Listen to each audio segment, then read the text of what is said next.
Hai guys, assalamualaikum. Jadi di video kali ini, gua mau ngebahas salah satu alat yang gua bawa kemana-mana, baik dalam kegiatan sehari-hari ataupun pada saat naik gunung nih guys. Karena alat ini banyak banget fungsinya.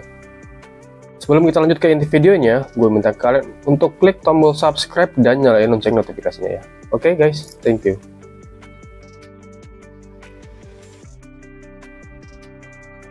Oke, jadi ini adalah boxnya ya guys. Jadi pada saat pembelian kita dapat box, lalu oh ya di sini ada tulisannya ya. Victorinox ini dari tahun 1884 malah. Jadi brand ini sudah ada lebih dari 100 tahun ya. Terus juga ada ininya, tipenya. Gue punya yang tipe Huntsman.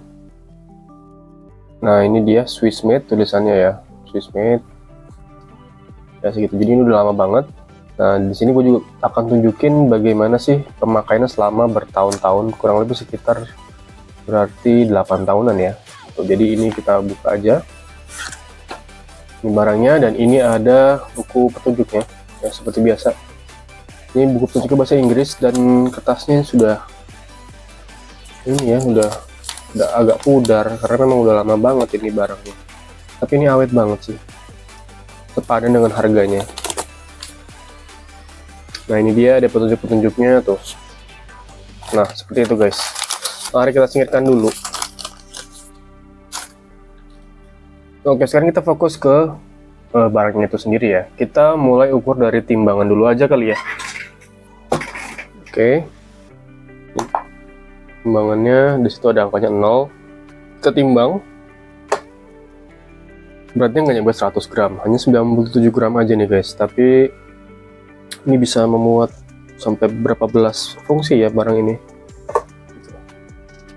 98 kalau kayak gini. Kalau tidur berapa tadi? Oh, naik, coba dulu. Ya pokoknya sekitar 97 atau 98 gram. Kira-kira seperti itu guys. Setelah itu kita ukur dimensinya dulu ya. Kalau segenggaman gua sih pas banget sih. Kalau untuk panjangnya ada di nggak nyampe 10 cm tuh guys, 9 cm. Kalau tebalnya ada di sekitar 2 cm-an ya, 2 cm tuh. Ininya juga 3 cm tuh, nggak gede-gede amat. Memang ini pas banget sih gitu. Nah, sekarang kita mau buka nih ada apa aja sih. Pertama ini ada pisau kecil nih guys. Jadi dari yang jadi ada dua sisi ya. Ini sisi bawahnya. Kita anggap ini sisi bawahnya. Ini sisi atasnya. Kita dari sisi bawah dulu deh karena dia paling sedikit. Jadi di yang sini itu ada bottle opener atau buat. Jadi sebenarnya ini tulisannya bottle opener ya, pembuka botol. Jadi kalau ada whisky itu kan biasanya tutupnya dari kayu ya. Nah, itu bisa diputar pakai ini terus ditarik seperti itu. Atau kalau mau bolongin kayu atau apa juga bisa ini. Nah, lalu kemudian ada ini. Nah, ini sebenarnya kalau gua biasanya pakai untuk nge-twist atau muter sebuah tali kayak gini misalnya. Nah, seperti ini ya, misalnya ini talinya itu mau ditwist, ibaratnya dikepang lah. Nah, ini. Nah, kalau kayak gini tuh buat diputar supaya kencang talinya. Nah, seperti itu guys. Karena kan kalau pakai tangan doang kan nggak sekencang pakai ini ya. Jadi kalau ini bisa lebih kencang dia nariknya. Bisa dikepang gini atau mau narik tali juga bisa. Tuh, gitu. Jadi seperti itu. Itu yang kedua. Lalu yang ketiga itu ada apa ya ini disebutnya ya. Nih seperti ini dia. Nah, ini sih sebenarnya untuk lebih ke buat bolongin kalau misalnya kalian mau ngebor kayu ya. Ada pakai bor manual kan pakai tangan tuh biasanya yang diputer gitu. Nah, itu supaya bor tangannya gampang masuknya itu bisa dibolongin dulu, diputer-puter gitu. Nah, itu bisa juga. Jadi untuk ngebolongin sesuatu lah ini bisa diputer gitu. Jadi di bawahnya ini ada 3 fungsi. Terus juga ini ada gantungan ya, bisa digantung ke karabiner. Lalu kemudian di sebelah sininya ada sebuah tusuk gigi ya. ini sangat berguna banget nih kalau misalnya di hutan gitu ya, di outdoor. Kalau lupa bawa tusuk gigi nih bisa tusuk gigi tuh. Lalu ada juga sebelah sininya itu ada sebuah ini dia pinset namanya, pencapit ini. Jadi kalau misalnya kita keselesepan apa sih namanya kayu gitu ya, ini kita bisa tarik kayunya pakai ini gitu. Sangat-sangat berguna banget sih ini memang. Oh ya, by the way, ini warnanya tuh ada beberapa jenis ya. Ada yang merah kayak gini, ada yang biru, ada yang mungkin ada yang transparan kali ya. Nanti gue akan cek lagi deh. Nah, itu sudah. Sekarang bagian atasnya ya. Bagian atasnya ini kita mulai dari sebelah sininya dulu tadi ya. Ini ada pisau kecil ya, ini. FYI, pisau Victorinox ini terkenal dengan ketajamannya ya guys. Jadi hati-hati banget.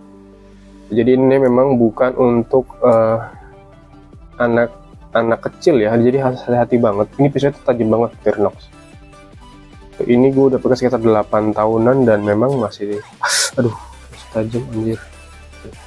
Sorry guys, tajam banget sih itu pisaunya. Jadi hati-hati ya. Dan nutupnya juga harus hati-hati. Gitu, kalau misalnya mau aman, kayak gini nutupnya nih. Jadi dibalikin dulu, gitu, baru itu lebih aman. Itu kan tadi pisau yang kecil ya, sekarang kita pakai pisau yang besar tuh. Nah, ini udah agak kotor karena sering gua pakai juga buat buka paket, jadi ada sisa-sisa solasi lah gitu. Nah, ini tajam banget guys, hati-hati banget. Ini belum pernah gua asah sih, karena setahu gua memang ini ada asahan khususnya dari Victorinox juga supaya lebih maksimal. Nah, ini dia ada tulisannya kalau bisa kelihatan, Victorinox. Ini Swiss made stainless tuh. Jadi ini bener-bener buatan asli dari Swiss. Seperti tadi biar aman. Nah, ini ditekuk seperti itu. Nah, oke, itu pisau yang kedua. Kemudian yang ketiga, ini ada sebuah gergaji guys. Nah, seperti itu dia guys. Ini adalah gergajinya guys. Jadi ini gergajinya tuh bener-bener tajam juga ya, nggak main-main tajamnya. Ini aduh, pokoknya kalian harus ngerasain sendirilah ketajamannya gimana. Tapi hanya seukuran segini, cuman sebesar telunjuk aja. Jadi kalau misalnya memotong kayu pun nggak bisa kayu yang terlalu besar ya gitu. Jadi ya kalau kayu-kayu segini tuh masih bisa lah ya anak dipotongnya. Bukan motong pohon ya guys, ingat ini bukan buat motong pohon gergajinya. Jadi kalau misalnya ranting-ranting yang segede gini tuh masih bisa nih, sebesar itu di gergaji masih bisa lah. Oke, sekarang kita lanjut ya. Setelah gergaji ada yang namanya gunting. Nah, itu dia guys. Ini guntingnya sering banget gua pakai ya, berguna banget. Gitu. Nah, jadi dia guntingnya itu menggunakan mekanisme seperti ini. Jadi nggak kayak pakai per yang ulir gitu ya. Jadi dia pernya pakai per apa nih ya? Per kayak gini namanya tuh. Nah, jadi dia unik banget. Pernya juga disangkutin ke sini nih, tuh, ada bulatannya kan. Nah, jadi dia pernya dimasukin ke dalam sini buat nyangkut, terus ini buat ngeganjel yang sebelah sini.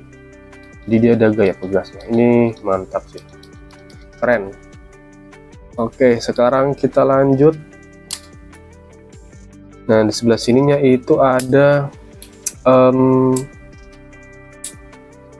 bisa dibilang apa ya ini? Ini sebenarnya jadi obeng minus. Ini obeng minus. Terus ini ada sebuah pembuka botol ya. Jadi membuka tutup botol gitu. Jadi ya tinggal diginin aja, nanti botolnya buka tutupnya pakai tutup yang besi itu. Nah, ini lalu kemudian yang terakhir itu ada, nah ini adalah can opener atau pembuka can itu apa ya, kaleng ya. Jadi kalau ada apa sarden gitu yang di itu pakai kaleng, yang itu bukannya pakai ini guys, seperti ini. Ini juga ujungnya bisa dijadiin obeng minus kecil sih kan. Jadi obeng minus kecil ini tajam juga nih, ini tajam banget guys.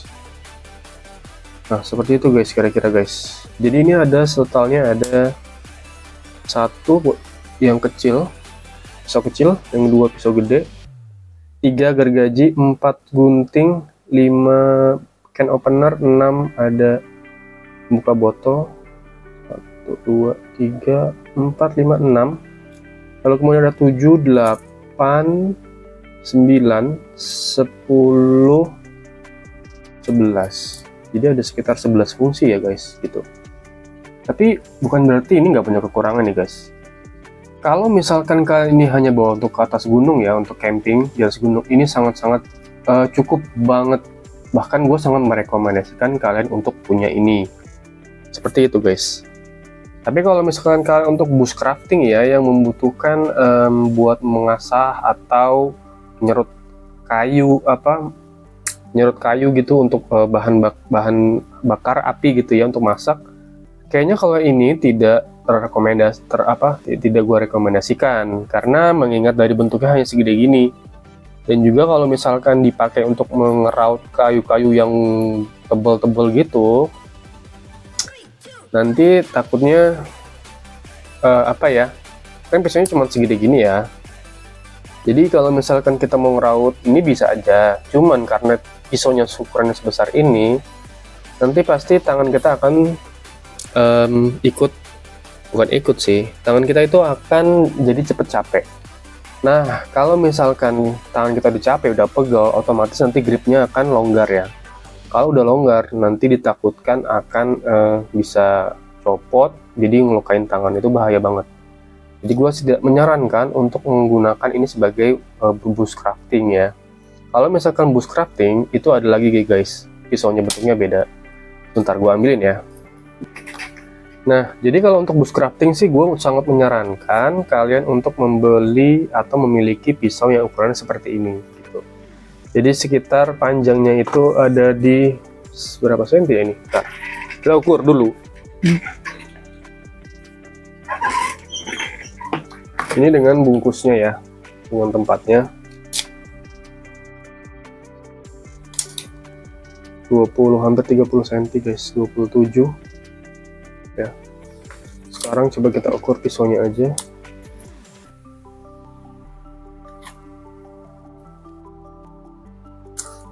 Nah, jadi kayak gini guys pisaunya.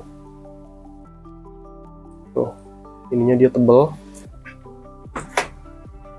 Coba sekarang kita ukur. Ya, di ujung situ. Jadi ini sekitar 26 cm, 27 cm guys. Tuh. Hampir 30 cm. Dan memang kalau di atas gunung kayaknya untuk pisau-pisau di atas ukuran 20 cm itu udah nggak boleh ya, nggak boleh dibawa pisau-pisau kayak gini. Tuh, jadi kalau untuk di atas gunung sih pakainya yang seperti ini. Tuh, ini masih bisa ditoleransi untuk pisau ukuran sebesar ini. Karena kan tujuan kita hanya untuk memasak dan memotong-motong hal-hal kecil lah ya. Kalau bushcrafting itu dia lebih ke memotong kayu dan sebagainya. Jadi untuk ini dia menggunakan butuh pegangan yang sebesar ini supaya, jadi kalau misalnya kita ngeraut kayu gitu ya, di sini enak ya. Nah, ini salah satu pisaunya untuk bushcrafting, tidak untuk naik gunung ya. Dan gue juga ada satu lagi sih pisaunya, sebentar gue ambilin ya. Dan ini adalah pisau gue satu lagi ya. Tuh, ini dia lebih besar daripada yang tadi. Nah, seperti itu untuk perbandingan ukurannya. Kalau ini tadi mungkin hampir 30 cm, kalau ini benar-benar 30 cm nih guys. Jadi kita buka ya tempatnya, by the way. Kita buka pisaunya seperti ini. Dia bilah pisaunya tuh warnanya hitam. Nah, itu dia. Ini kalau kita bandingkan dari sini, ini sejajar ya. Tuh, sejajar, dan dia lebih panjang. Dia pisaunya lebih panjang dan lebih besar. Memang ini sebenarnya buat pisau lebih advance lagi sih. Dia ini mah buat berburu sih, ini mah hitungannya pisau berburu. Jadi dia mereknya apa nih, Columbia. Ya, apaan lagi nih kotoran, bentar gue bersihin dulu. Oke, jadi ini kayaknya kotorannya nggak, ini nempel dia guys, tuh debu. Soalnya dia bahannya ini kayak semacam apa ya, kayak karet tapi bukan karet gitu. Jadi dia bisa karena udah kemakan umur, jadi debu-debunya itu bisa nempel, lengket gitulah. Dibersihin nggak bisa. Intinya ini adalah merek, gue nggak tahu ini merek atau bukan ya, tulisannya Columbia US apa nih tulisannya,